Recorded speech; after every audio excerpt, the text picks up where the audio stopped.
Hola a todos, qué emoción tenerlos por acá. Bienvenidos a Próxima Parada. Yo soy tu host, Alejandra Ramírez, y hoy tenemos otro episodio de conversaciones desde Mostaza. Para todos los nuevos, bienvenidos. Yo soy una nómada a la que le encanta enseñar por medio de mis experiencias de vida y mis conocimientos académicos. En este podcast se habla honestamente y desde el corazón. Les hablaré sobre nómadas digitales, viajes con propósito, sostenibilidad, finanzas, crecimiento personal y otros temas. Lo que me distingue es mi pasión, determinación y perspectiva positiva en cada situación. Bueno, quiero empezar este episodio 8 pidiéndoles perdón por mi ausencia en las últimas 2 semanas de podcast. En realidad, muchas cosas han pasado. Si ustedes me siguen en las redes, en Instagram, se han dado cuenta que ha sido un boloró. Empecé con una semana donde me enfermé, perdí mi voz por varios días, tenía una voz muy ronca y empecé a grabar el podcast así, pero la verdad me estaba doliendo mucho la garganta, así que decidí darme esa semana hasta que me recuperara. Una vez me recuperé, cerraron las fronteras con Nueva Zelanda. Había una burbuja que me permitía viajar entre Australia y Nueva Zelanda y yo tenía un viaje planeado y debido al brote de coronavirus tuvieron que hacer eso, cerrarlas. Así que yo tenía que tomar la decisión de si quedarme en Victoria o irme al estado siguiente, que es New South Wales, y cambiar mis planes y volar desde allá. Y la verdad que fue terrible porque tuve que irme de Victoria muy rápido. Han sido días bastante estresantes y antes de eso, antes de que pasara lo de mi voz y lo de la cerrada, tuve una reunión con mi supervisora de doctorado porque en un par de semanas tengo una entrega muy importante y pues mi prioridad es esa, estudiar. Yo amo hacer los podcasts, tenía 6 episodios pregrabados, pero la verdad ha sido un poco difícil intentar balancear la cantidad de proyectos de los que estoy desarrollando y haciendo en este momento. Entonces, pues intentaré, como les lo venía haciendo, tener uno semanal, pero si a veces me atraso una semana o 2, por favor, ténganme paciencia. Yo los hago con demasiado amor, pero normalmente hacer un podcast se me va prácticamente un día entero. Y cuando uno vive en una van, los días son muy extraños, entre manejar, asegurarse de que todo esté bien en la van, tanques de agua, electricidad, baterías, encontrar sitio para dormir, para bañarse, estudiar. El tiempo se me va muy rápido. Entonces ténganme paciencia y bueno, aquí vuelvo con todo este episodio 8. Está bastante interesante porque es la continuación de lo que pasó con mi empresa. Aquí vamos. Bueno, episodio 8.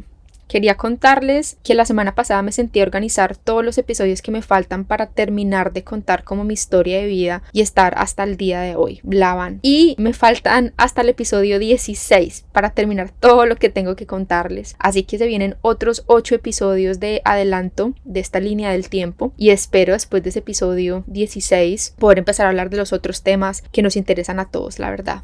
Les conté en el episodio anterior todo lo que me pasó con la visa, el proceso de la visa, que tenía que aplicar una nominación, después al sponsor.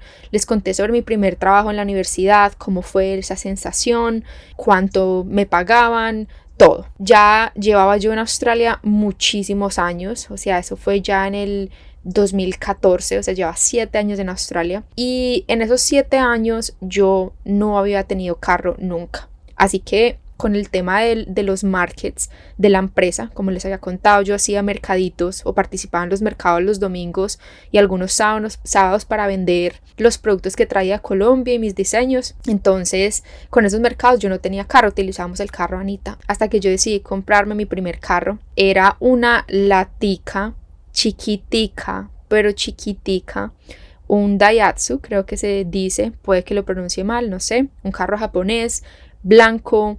Parecía literal, pues era diminuto, uno cabía de milagro ahí y me costó $2,000. Se lo compré al tío de Anita. Anita tenía exactamente el mismo carro, y su tío se encargaba, es como mecánico y se encargaba como de recoger carros antiguos o de esa marca, arreglarlos y venderlos. Entonces me fui hasta un pueblo donde él vivía como a 3 horas de Gold Coast, me fui en tren, él me recogió en la parada del tren y yo fui, recogí el carro y me volví manejando a Gold Coast.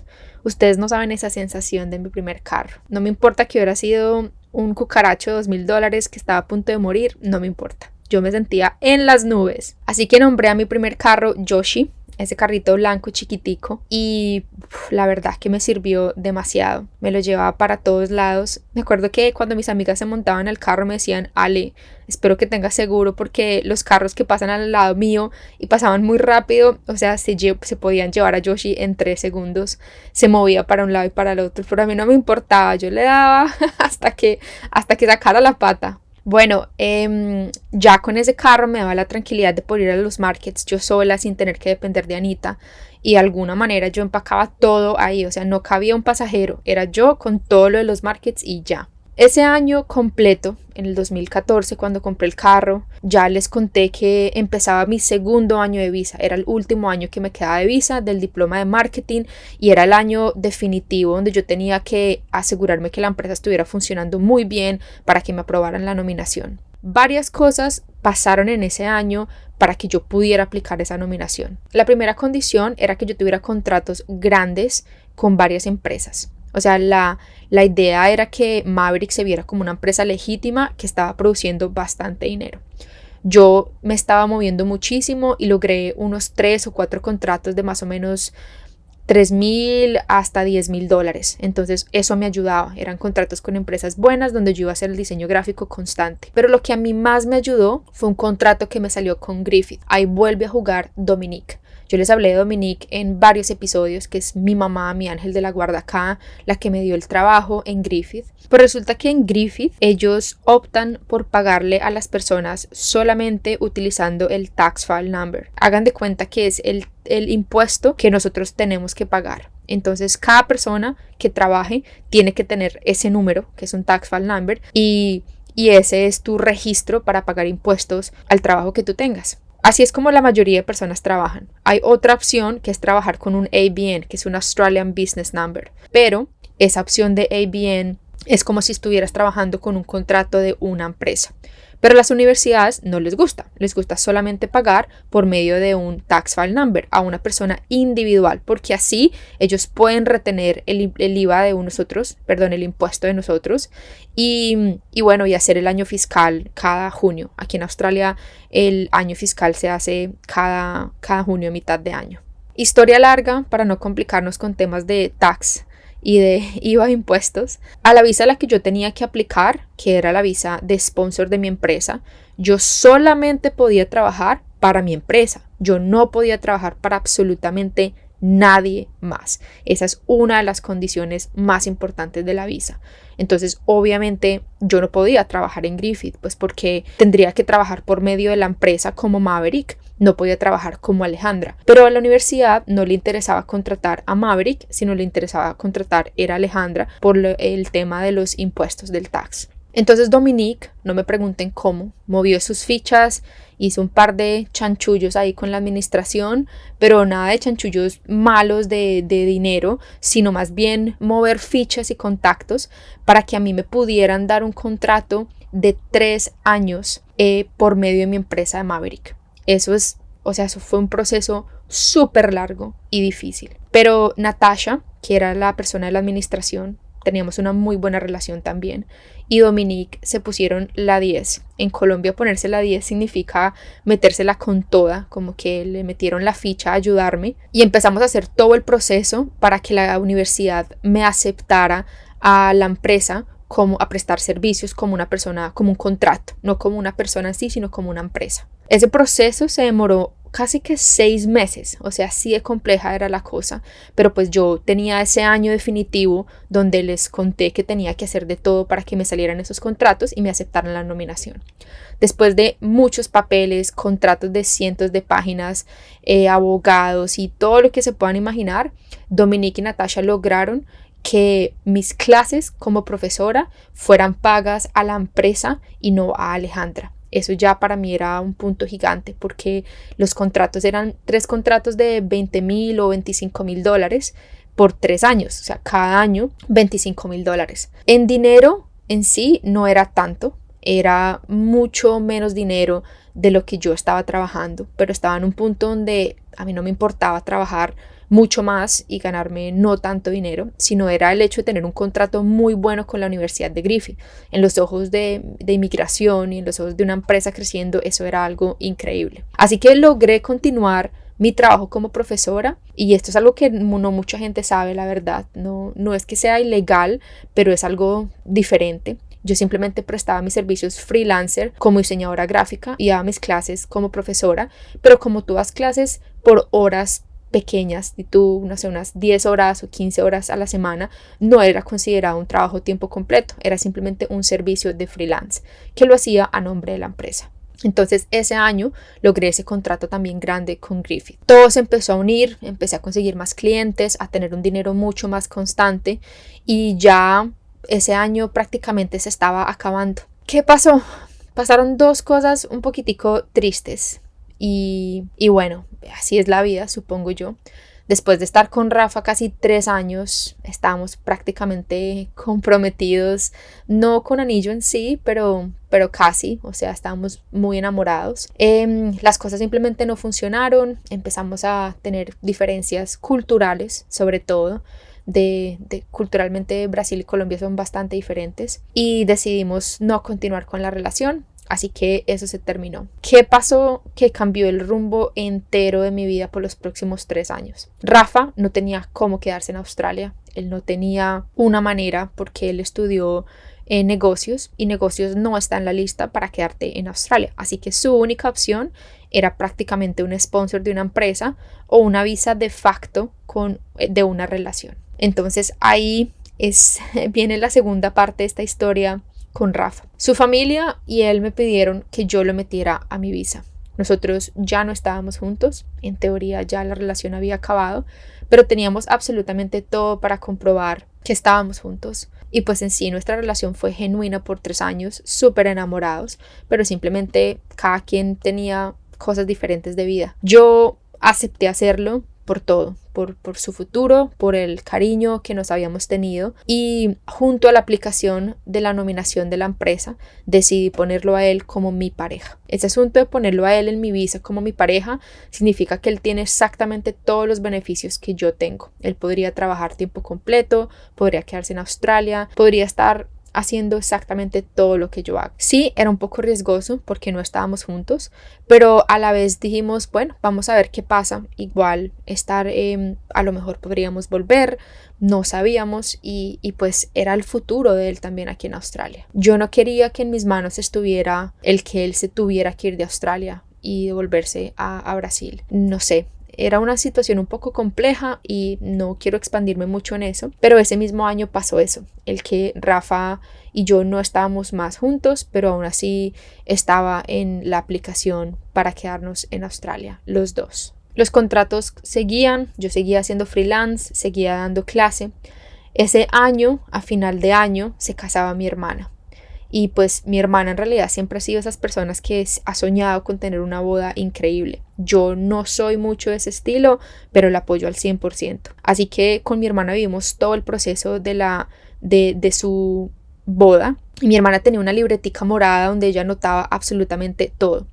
Después de la boda, mi hermana surge una idea de negocios que hoy en día se llama La Libreta Morada, y su negocio fue basado en todo lo que ella vivió en ese proceso de casarse. A mí me parece espectacular, y hasta el día de hoy soy en pro de la libreta morada, y todo lo que hago y todo lo que pueda seguir haciendo lo hago para ayudarla en su negocio. La planeación de la boda de mi hermana fue increíble. Yo hice todo el diseño gráfico, hice las invitaciones, hice los recordatorios en corte láser. Mejor dicho, estuve demasiado involucrada en todo el proceso de mi hermana, de su matrimonio. El día de la boda de mi hermana, yo creo que para mí fue el día más feliz de mi vida. Mi hermana me dejó tener una mesa en su boda de amigos de Australia. Pues obviamente eran todos colombianos que yo los había conocido en Australia, y pues Anita y yo. Pero yo creo que éramos la mesa más divertida. Eso nos bebimos todas las botellas de aguardiente que ustedes no se puedan imaginar, y fuimos los que más bailamos y brincamos en la boda. A mí me encantó. Me encantó estar con toda mi familia, me encantó haber bailado, me encantó haberme sentido otra vez latina, algo que en Australia, sobre todo en esa época donde el ambiente latino no estaba tanto en su furor como hoy en día, para mí todo eso era, wow, sentirme recargada. Ese año, a final de año, decidimos ir a Colombia, obviamente, y cuando digo decidimos es porque me traje a Anita. Anita era mi socia, o es mi socia, bueno, era mi socia de Maverick, como les había contado. Así que ella dijo, no vale, vamos. Y el segundo motivo por el cual Anita fue era porque nosotras, como les había contado antes, teníamos eso de tener el negocio con un propósito también. Y el tema de tener un propósito era devolverle a la comunidad en Vera y a los Wayuu parte del dinero que habíamos ganado por medio de la venta de los productos de ellos. Entonces decidimos volver a Colombia a hacer nuestra primera gran donación. Eran más o menos como unos $5,000, que puede que para unos no sea nada, para otros sea mucho, pero para nosotros significaba todo. Significaba un año entero de trabajo, el orgullo de poder darle de vuelta a las comunidades y que Anita conociera Colombia. Así que Anita se animó a viajar a Colombia también.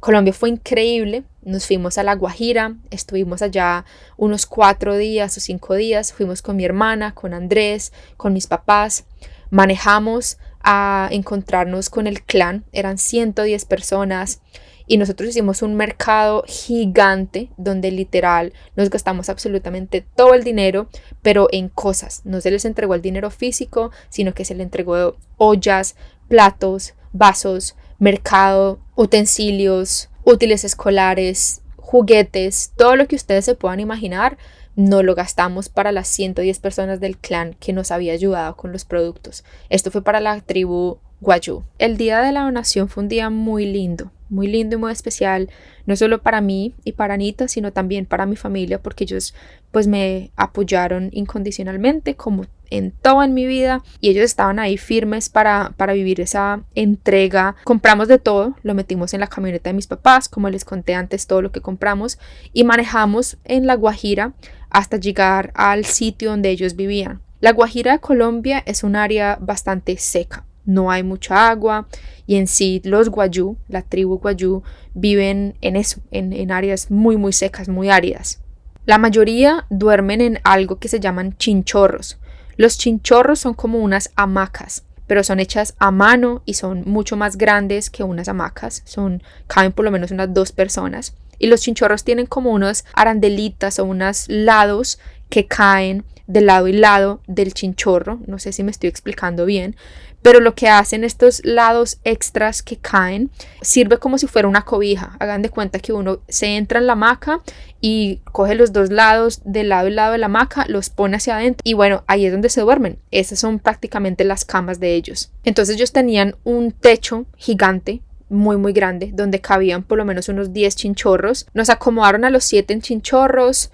Ese día que llegamos hicimos la repartición, vinieron todas las diferentes familias, jugamos fútbol con los niños y hicieron algo que a nosotros nos sorprendió mucho, que fue mataron un chivo. Un chivo es un ovejo. Yo no soy muy amante de las carnes animales, yo llevo ya unos 3 años vegetariana, pero de vez en cuando como pescado y si me toca, si por X o Y motivo me invitan a algún sitio y hay pollo, a mí no me gusta poner mucho problema cuando estoy en cosas sociales, entonces si me ofrecen algo yo igual me lo como, pero si yo puedo evitar comer algún animal, lo voy a hacer. Y es muy curioso porque mi papá es agricultor. Nosotros crecimos de esto. Todo lo que tenemos, todo lo que hemos aprendido ha sido de la agricultura. Mi papá tiene pollos, ganado, ovejos, pero bueno, ese es otro tema. Entonces, oh sorpresa, tenían un ovejo colgado de un árbol, totalmente peladito ya, no tenía piel. Bueno, a mí me sorprendió muchísimo, pero pues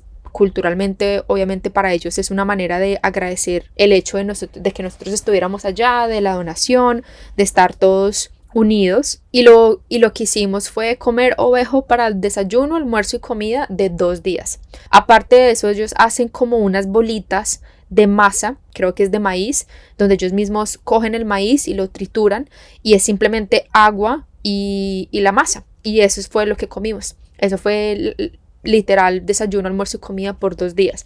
A mí me pareció demasiado rico. Anita también, todos comimos en realidad. Al día siguiente, después de la donación, nos fuimos todos en la camioneta, los niños, a un río y nos dimos nuestro chapuzón de río.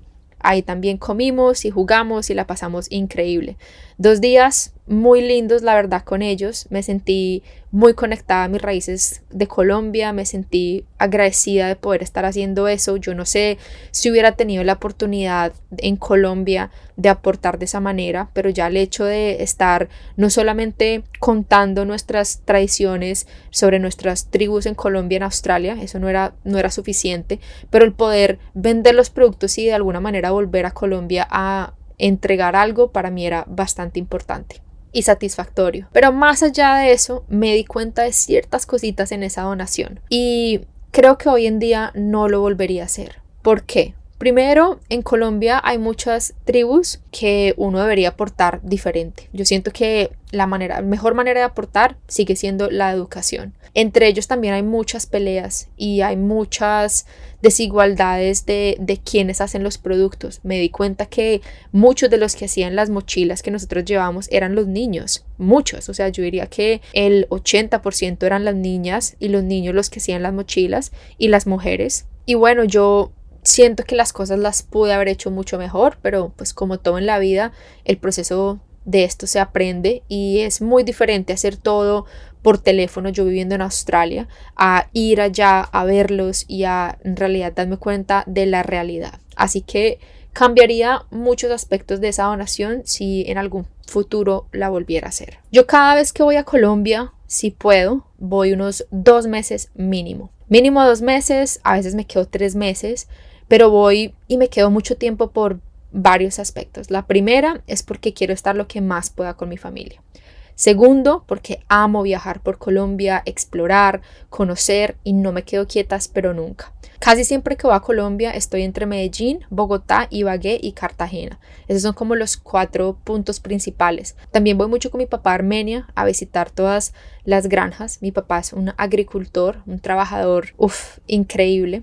Y pues yo crecí en la montaña, soy orgullosamente montañera, literal casi que chupando teta de una vaca, y pues volver como a mis raíces, a sentirme en finca, ponerme mis botas de plástico, a caminar por los galpones, a montar en caballo, todo eso me recarga y me hace sentir mucho más conectada a mi tierra y a mi familia. Ese mismo año, ese mismo viaje a Colombia de la donación, de la boda de mi hermana, decidí hacer algo totalmente por fuera de lo que había hecho antes, que era hacer una cumbre, mi primera cumbre. Yo había escalado muchas montañas, había andado por muchos sitios en la naturaleza, pero nunca había coronado una cumbre. La cumbre que yo quería hacer era la cumbre del Nevado del Tolima. Yo soy orgullosamente tolimense y pues qué mejor que hacer esa cumbre. Yo no tenía absolutamente nada en Colombia, no estaba preparada ni física, ni emocional, ni de equipo para hacer una cumbre, para estar en la nieve.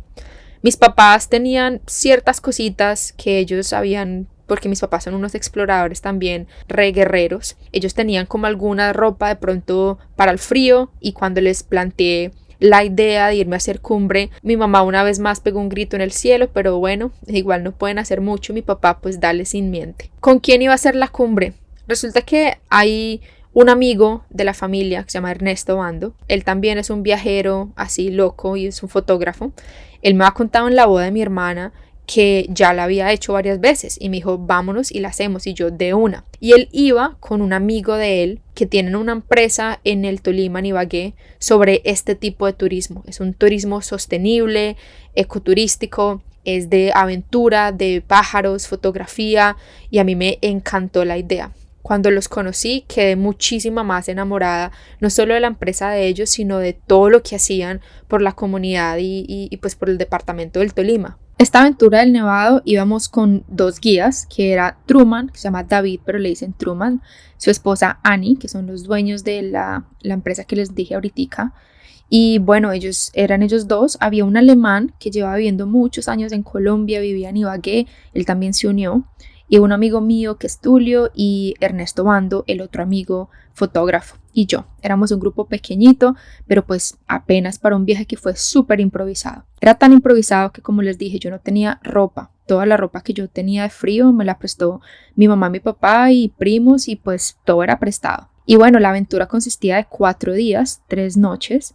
Y normalmente cuando uno va a hacer este tipo de montaña y va a subir tantos metros de altura, dicen que uno no debería hacer más de 500 a 700 metros de altura al día para evitar que le dé un soroche o una descompensación o que el cuerpo no aguante la altura. Pero pues en este caso yo no tenía el tiempo para alargarlo y tenía que ser en esos 4 días, así que subimos muchísimos metros diarios. ¿Cómo empezó? El primer día llegamos a Salento. Yo estaba en Medellín. De Medellín volé a Ibagué. En Ibagué empaqué la maleta en un backpack de mi papá y de ahí mi papá me llevó hasta Salento. Salento es un pueblo chiquitico que queda en el eje cafetero de Colombia. Es cerca a Armenia, entre Armenia y Pereira. Y este pueblo es súper popular hoy en día y muy turístico por las palmas de cera del Quindío. Muchísima gente va allá a tomarse la foto con esas palmas gigantes que están en camino hacia el Valle del Cocora, que es el punto turístico famoso ahí también al lado de Salento. Entonces empieza esta aventura. El primer día uno sale súper temprano, como a las 7 de la mañana, después de habernos tomado un desayuno poderoso, y salimos de Salento. La idea es coger un Jeep o un Willys. El Willys es un carro que se utiliza mucho en el Quindío para cargar café y bananos y son muy populares también ahí en Salento y en el Valle del Cocora para eso, para cosas turísticas también. Esa manejada hacia el Valle del Cocora no es muy lejos y ahí una vez llegamos allá al Valle del Cocora se le entregan todas las maletas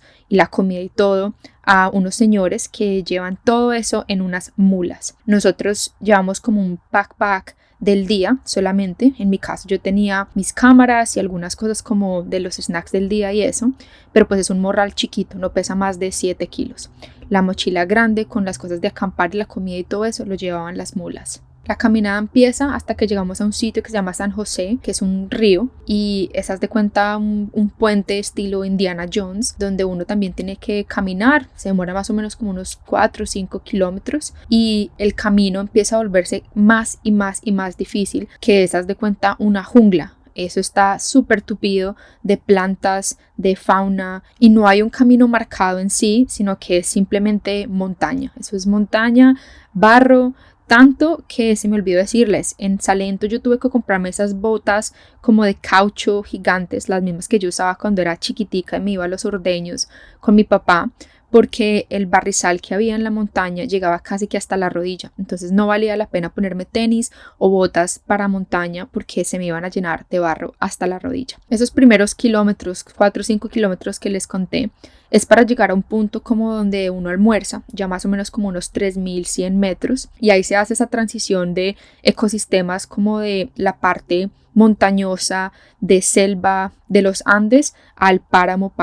Y ya uno llega al páramo y cambia absolutamente todo el ecosistema. Es una cosa increíble. Eso parece mágico. Se encontraban un montón de especies súper exóticas como el frailejón, que es una especie considerada como emblemática en los páramos de toda la cordillera de los Andes en Colombia. Pero ese trayecto de 9 kilómetros se sube más o menos hasta unos 3.700 metros. Y ahí en esos 3.700 metros llegamos a la casa de unos campesinos, que es donde nos quedamos la primera noche. Es una casa súper linda y tenían también un cuarto como con camarotes donde ahí era donde nos quedábamos todos. El día 2 era otra madrugada, a eso de las 7 de la mañana, desayuno, empacar y seguir caminando. Salimos de los 3.700 metros donde nos habíamos quedado y la idea era ir hasta el campamento base. Ese recorrido hasta el campamento base era una subida tranquilita, no era tan difícil, pero una vez más era páramo, entonces había barro, el clima cambiaba constantemente entre lluvia, sol y bueno, así fue todo el día prácticamente. Al principio de la caminada, como la primera hora, es por un valle súper lindo donde se ven las montañas para lado y lado, y desde ahí, desde el sitio donde nos quedamos a dormir, uno alcanzaba a ver la cumbre del Nevado del Tolima. En el recorrido también se alcanza a ver una laguna muy linda que se llama Laguna del Encanto y está más o menos como a unos 4.000 metros. Y de ahí, de la laguna, se subía un poquitico más al campamento base, que está más o menos a unos 4.400 metros, que es la base de la montaña en sí. Algo que a mí me sorprendió en ese campamento base mientras poníamos las carpas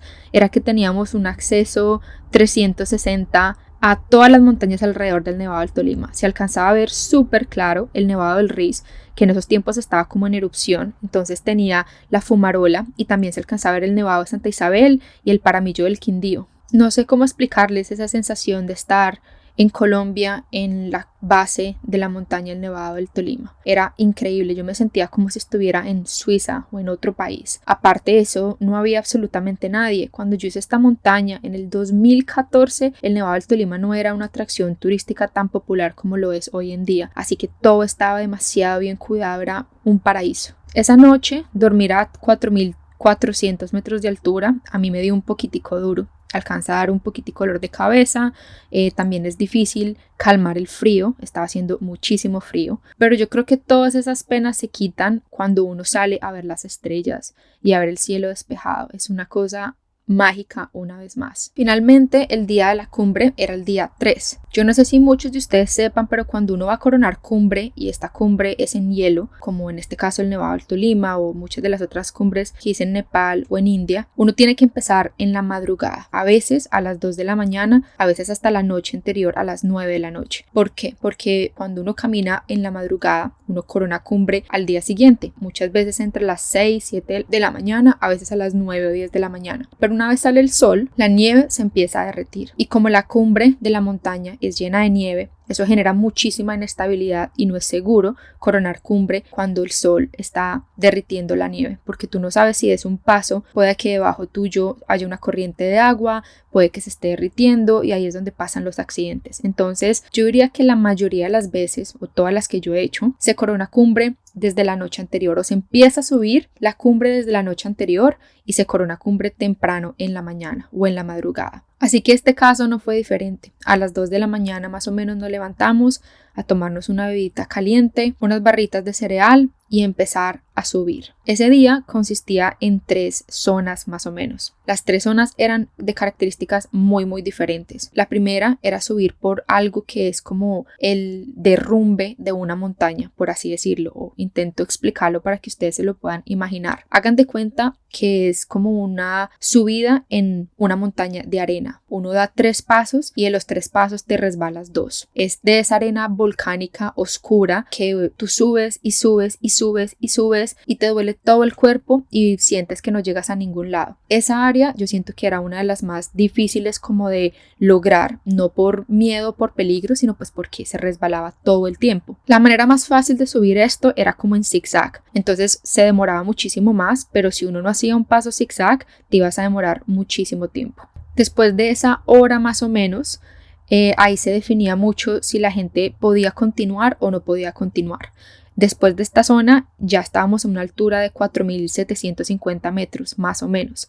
Ahí 2 personas del grupo decidieron no continuar. Tulio le dio un poquitico de soroche y a mi amigo Ernesto Bando, el fotógrafo, tampoco pudo y al final ellos 2 se devolvieron al campamento base. Entonces seguíamos nosotros 4. La siguiente parte era una sección súper rocosa que era como hagan de cuenta un glaciar pero de rocas. La idea era subir de 4.750 a 4.950 metros. Esta área rocosa es súper peligrosa. Yo no me di cuenta que era tan peligrosa hasta el día siguiente, porque obviamente no eran para las 3 o 3:30 de la mañana y yo solamente veía lo que podía ver con mi luz que tenía colgada en mi cabeza. Pues esta área rocosa es, hagan de cuenta, una montaña totalmente vertical y uno va subiendo como si fueran escaleras y uno tiene que estar muy seguro de dónde va a poner cada paso, porque lo que tú no ves, porque está oscuro, es que al lado derecho tuyo es un abismo y al lado izquierdo es la roca. Simplemente nos fuimos así a seguir el paso de cada uno. Yo estaba detrás del guía y yo solamente ponía mi pie donde él ponía el pie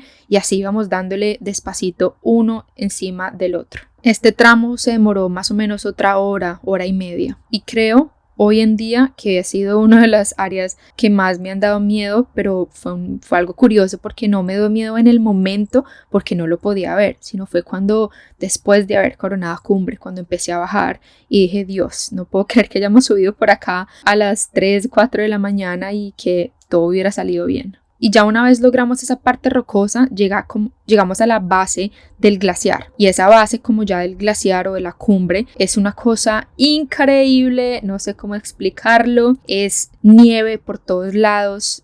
Además teníamos un día soleado así espectacular. Esa última partecita ya del glaciar, de la cumbre, eran de 4.000 5.950 metros a 5.220, que ya esa era la cumbre. Esa parte, digamos que no era compleja y uno se sentía protegido porque no era delgadito, sino que era pues una montaña grande, entonces tenías espacio por lado y lado para caminar, pero era como una montaña sin fin. Tú no alcanzabas a ver dónde era la cumbre, sino que subías una parte y cuando llegabas a esa base, ahí se venía otra subida, y así fue por bastante tiempo. No se requiere mucha técnica, pero sí se requiere un poquitico de físico, porque obviamente la temperatura está muy baja. Entre más alto, el aire se pone mucho más finito y es más difícil respirar. Cosas importantes de la montaña que uno a veces no piensa: utilizar gafas y ponerse también protector solar. Obviamente está haciendo mucho frío, pero el reflejo del sol con la nieve quema también. Esa subida se puede demorar como de 1:30 a 2 horas y pico. En ese último tramo, faltando pocos metros, no era mucho, había una subida que a mí me empezó a dar un poquitico de miedo. ¿Y por qué me daba miedo? Porque yo empezaba a subir y me resbalaba y me volvía y me caía, y era una subida muchísimo más inclinada. O sea, no era una subida gradual, sino que sentía que cuando llegara a la mitad, si me caía, podía darme un totazo bastante fuerte. Así que le dije a Truman que me estaba dando un poco de miedo, y lo que él hizo fue, él la subió primero y con una cuerda como para escalar, literal, nos pusimos a escalar por hielo. Nosotros teníamos esas picas de hielo que nos ayudaban a dar como soporte. Esa pica a la que le estoy hablando se llama piolet, así es como se describen, y pues es una pica literal para montaña, para la nieve. Eso le ayuda a dar a uno un agarre y como un soporte para seguir subiendo. Y los chuzos de los pies es como una cosa que uno le pone los zapatos por encima y tienen cosas de metal para tener un mejor agarre en el hielo. Así que ese último trayecto de la montaña lo utilizamos esas dos cosas, el piolet y los crampones, para poder subir esa parte de la montaña. Me acuerdo que a mí me temblaba todo. Era como un miedo de esos sabrosos de que no me importa lo que pase, igual lo voy a lograr, ya estoy muy cerca, estoy a nada de coronar la cumbre, me llego allá si tengan que cargarme y arrastrarme.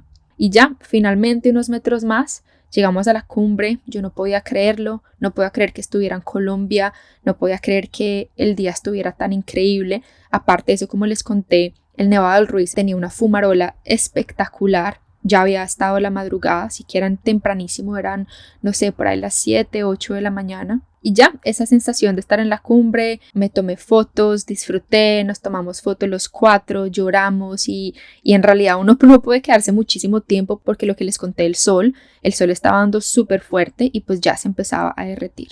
Así que disfrutamos un tiempito en la cumbre y una vez empezamos a hacer el descenso de la montaña. Ese día iba a ser un día súper largo porque teníamos que volver al campamento base, empacar todo y seguir hasta la siguiente casita, que era la casa de los campesinos.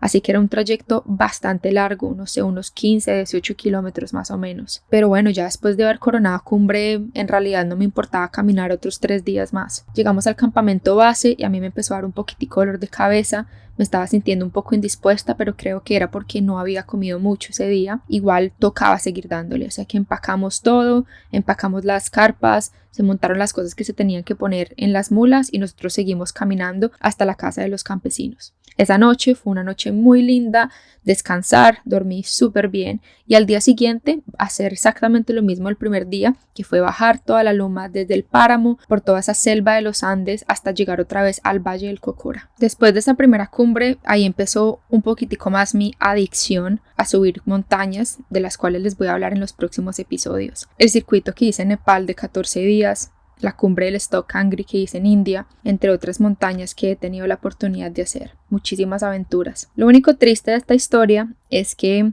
yo me devolvía para Medellín con mi amigo Tulio en moto, así que le entregué a Ernesto Bando casi que todas mis cosas para que él se las llevara a Ibagué y se las entregara a mi familia, porque él iba para Ibagué. Entre esas pertenencias estaba mi mochila con mi cámara y con muchísimas otras cosas más. Él fue hasta Ibagué, se encontró con mi papá, se las entregaron y desafortunadamente en Colombia roban muchísimo. En una de esas mi papá iba en el carro y literal le cortaron el vidrio con una maquinita y sacaron todo lo que había en el carro, entre esas mi cámara. Esta era la segunda vez que me robaban mi cámara, con todas las fotos espectaculares del viaje que había tenido, de la cumbre, de la fumarola del Nevado del Ruiz, una vez más, después de África, la segunda cámara que me robaban con lentes y con todo. Pero al final del día sigue siendo algo material y pues las mejores memorias están todavía en mi cabeza. Así que no podía dejarme afectar. Me acuerdo que mi papá estaba súper triste, me llamó llorando y yo, tranquilo, eso es algo material, eso se recupera, vuelvo al Nevado y vuelvo a tomar otras fotos. De ahí no me quedaba mucho más tiempo en Colombia, un par de semanas más, las cuales obviamente las disfruté en familia, y volví a Australia a la realidad de mi visa. Ya era hora de que el gobierno me diera una respuesta si la empresa podía nominar o no podía nominarme a mí. Solamente me quedaban unos meses de visa en mi visa de estudiante. Por fortuna, voy a terminar este podcast contándoles que a los meses me llegó la visa aprobada para que la empresa pudiera hacer la nominación. Ese fue el primer paso grande para yo poder aplicar al sponsor. Y apenas me llegó esa aceptación de la nominación, faltando solo unos meses para que se me acabara mi visa de estudiante, apliqué al sponsor. Y conté con la fortuna que a los 3 meses de haber aplicado, me aprobaron la visa. Ese día que me aprobaron la visa, para mí fue como ver el cielo. Y solamente de pensarlo, les juro que me dan unas ganas de llorar increíbles. Yo no podía creer que tuviera una visa por otros 2 años más, con mi propia empresa, con mis propios méritos, y de una manera el orgullo que sentía de haberlo logrado fue enorme. Llamé a mi familia, lloramos todos juntos y celebramos todos juntos de esta nueva noticia. A la única que le llegó la visa no fue a mí. Obviamente a Rafa también le aceptaron la visa porque él era mi pareja y él estaba unido a mi visa. ¿Qué significaba que me hubiera llegado la nominación y la aceptación a mi visa como sponsor?